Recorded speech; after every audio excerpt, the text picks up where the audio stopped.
എല്ലാവർക്കും വിനീത നമസ്കാരം.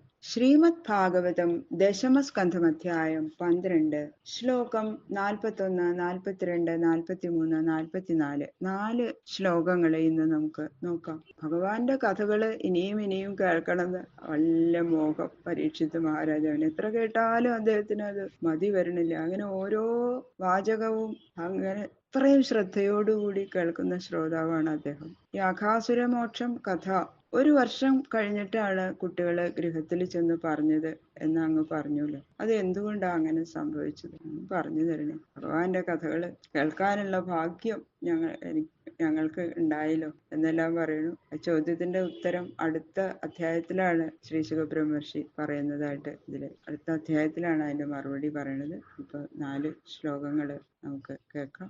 4 ശ്ലോകങ്ങളോട് കൂടിയിട്ട് 12ാമത്തെ അധ്യായം സമാപിക്കുന്നു. കൃഷ്ണായ വാസുദേവായ ഹരയേ പരമാത്മനെ പ്രണതക്ലേശനാശായ ഗോവിന്ദായ നമോ നമഃ. ഓം നമോ ഭഗവതേ വാസുദേവായ. ഓം നമോ ഭഗവതേ വാസുദേവായ. ഓം നമോ ഭഗവതേ വാസുദേവായ. ശ്ലോകം 41. ശ്രീരാജോവാച ബ്രഹ്മൻ കാലാന്തരകൃതം തൽകാലീനം കഥം ഭവേത് യത് കൗമാരേ ഹരികൃതം ജഗു പൗഗണ്ഡകേ അർഭകാഃ. രാജാവ് ചോദിക്കുകയാണ്, അറിവില്ലാത്ത എനിക്കുണ്ടാവുന്ന ഈ സംശയങ്ങളൊക്കെ നീക്കിക്കളയാൻ സമർത്ഥനായിട്ടുള്ള ഹേ ബ്രഹ്മജ്ഞാനിയായുള്ളവനെ, അതാണ് ബ്രഹ്മൻ. ശ്രീകൃഷ്ണ ഭഗവാൻ കൗമാരകാലത്തിൽ ചെയ്ത അഘാസുരമോക്ഷം, ഈ ഗോപബാലന്മാര് വ്രജത്തിൽ ചെന്നിട്ട് അഘനെ ഹിംസിച്ചതും പൗഗണ്ഡത്തിലാണെന്ന് പറഞ്ഞതായിട്ട് അവിടുന്ന് അരുളി ചെയ്തുവല്ലോ. അപ്പൊ ഈ മുൻപ് പറഞ്ഞ ഈ സംഗതി പിന്നീട് ഒരു കാലത്തിൽ 1 വർഷം കഴിഞ്ഞിട്ട് ചെയ്തതായിട്ട് പറയാൻ എന്താ കാരണം? ഇത് യുക്തിക്ക് ചേരണത് എങ്ങനെയാ? എന്തുകൊണ്ടാണ് അങ്ങനെ സംഭവിച്ചതെന്ന് പറഞ്ഞു തരണേ. എന്റെ സംശയം അതുകൊണ്ടാണ് ഞാനിങ്ങനെ ചോദിക്കണമെങ്കിൽ ക്ഷമിക്കണേ എന്നൊക്കെ പറയണു പരീക്ഷിത് മഹാരാജാവ്. തദ് ബ്രൂഹി മേ മഹായോഗിൻ പരം കൗതൂഹലം ഗുരു നൂനമേതൽ ഹരേരേവ മായാ ഭവതി നാന്യഥാ. ഹേ മഹായോഗിൻ, ഹേ ഗുരു, ഒരു കാലത്തിൽ നടന്ന സംഭവം മറ്റൊരു കാലത്ത് നടന്നതായിട്ട് ബാലന്മാർ പറയാനുള്ള കാരണം എന്താണ്? അതൊന്ന് പറഞ്ഞു തരണേ, എന്നോട് അരുളി ചെയ്യണമെന്ന് പറയണം. അത് കേൾക്കാൻ എനിക്ക് വളരെ ഉത്സാഹമുണ്ട്. എന്നാൽ ഇതിന്റെ സാമാന്യമായ കാരണം അത്രയും മഹാത്മ്യമേറിയ ആ മഹാവിഷ്ണുവിന്റെ മായ തന്നെ ആയിരിക്കണം എന്നൊരു ഊഹം എനിക്കുണ്ട്. അങ്ങനെയാണെന്ന് തോന്നുന്നുണ്ട്. ഭഗവാന്റെ മായ കൊണ്ടായിരിക്കും ഇങ്ങനെയൊക്കെ സംഭവിച്ചത് അല്ലേ? അതുകൊണ്ട് സാമാന്യ കാരണം പറഞ്ഞാൽ പോരാ, സൂക്ഷ്മ കാരണം തന്നെ ശരിക്കും പറഞ്ഞു തരണം എന്ന് പറയുന്നു. വയം ധന്യതമാലോകെ ഗുരോഭിക്ഷത്രബന്ധവ യത് പിബാമോ മുഹുസ്ത്വത്ത പുണ്യം കൃഷ്ണകഥാമൃതം. കഥാശ്രവണത്തിലുള്ള ആ അത്രയും ആദരം അതിനെ പ്രകാശിപ്പിച്ചിട്ട് ഗുരുവിനെ പ്രോത്സാഹിപ്പിക്കുകയാണ് മഹാരാജാവ്. അല്ലയോ ഗുരു, ഞങ്ങള് നികൃഷ്ടന്മാരായ ക്ഷത്രിയന്മാരാണ് എങ്കിലും ലോകത്തിൽ ഞങ്ങൾ തന്നെയാണ് ഇപ്പോ ഏറ്റവും കൃതാർത്ഥന്മാര്.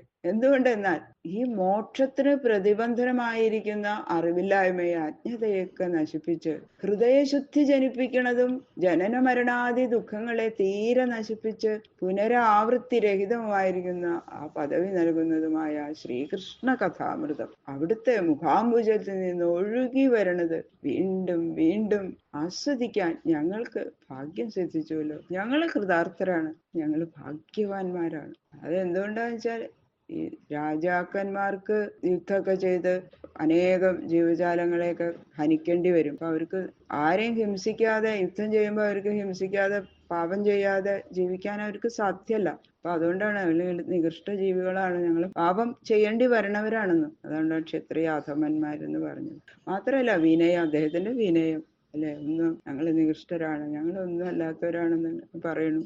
ചക്രവർത്തി പദത്തിൽ ഇരിക്കുന്ന ആളാണ് പരീക്ഷിത് മഹാരാജാവ്. പക്ഷെ അദ്ദേഹം ഒരു കുറ്റം ചെയ്തുല്ലോ, നിരപരാധിയായിട്ടുള്ള ഒരു മഹർഷിയുടെ കണ്ഠത്തില് ചത്ത പാമ്പിനെ കൊണ്ടിട്ടൂലോ. അപ്പൊ അതിന്റെ ഒരു കുറ്റബോധം, അതിന്റെ പശ്ചാത്തപിക്കുന്നത് കൊണ്ടായിരിക്കാം ചിലപ്പോ അദ്ദേഹം ക്ഷത്രിയ അധമൻ എന്ന് പറഞ്ഞത്. എന്തായാലും ഞങ്ങളിപ്പോ ക്ഷത്രിയ അധമന്മാരാണെങ്കിലും ഇപ്പോൾ ഞങ്ങൾ അത്യന്തം ധന്യന്മാരായിത്തീരിക്കണം. ആ മഹായോഗിയായ നിന്തിരോടിയുടെ ശിഷ്യന്മാരായതുകൊണ്ട് ധന്യന്മാരായി.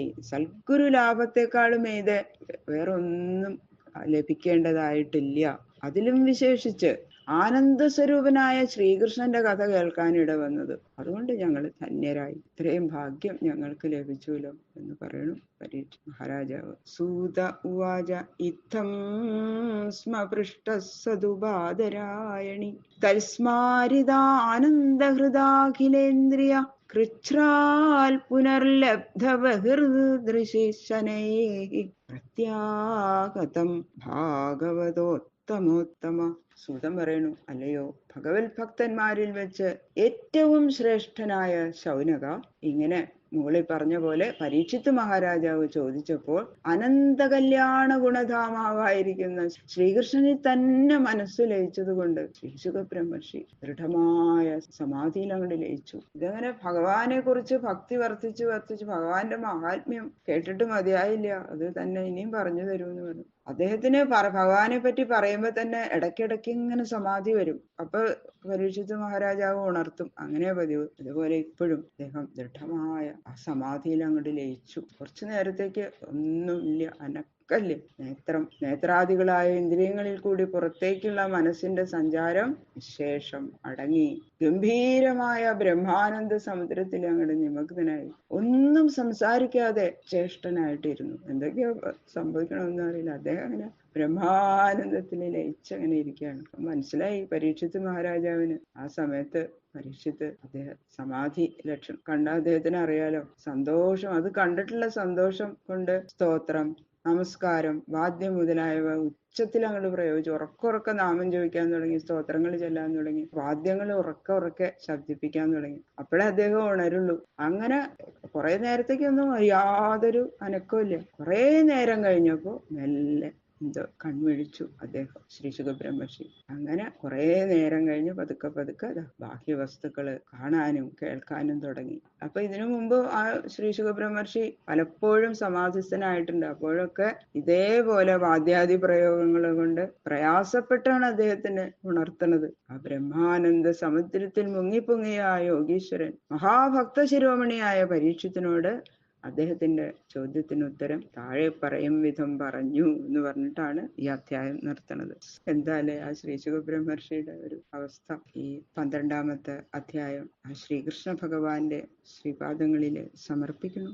ഇത് ശ്രീമദ്ഭാഗവതേ മഹാപുരാണേ പാരമഹംസ്യാം സംഹിതായാം ദശമസ്കന്ധേ പൂർവാർത്ഥേ അഘാസുരമോക്ഷ നിരൂപണം നാമ ദ്വാദശോധ്യായ. സർവത്ര ഗോവിന്ദ നാമ സങ്കീർത്തനം. ഗോവിന്ദ ഗോവിന്ദ. ഈ 12ാമത്തെ അധ്യായം ശ്രീകൃഷ്ണ ഭഗവാന്റെ ശ്രീപാദങ്ങളില് സമർപ്പിക്കണം. കായേന വാചാ മനസേന്ദ്രിയേർവാ ബുദ്ധ്യാത്മനാ വാ പ്രകൃതേ സ്വഭാവാൽ കരോമി യത് യത് സകലം പരസ്മൈ നാരായണായേതി സമർപ്പയാമി. സർവം ശ്രീകൃഷ്ണാർപ്പണമസ്തു.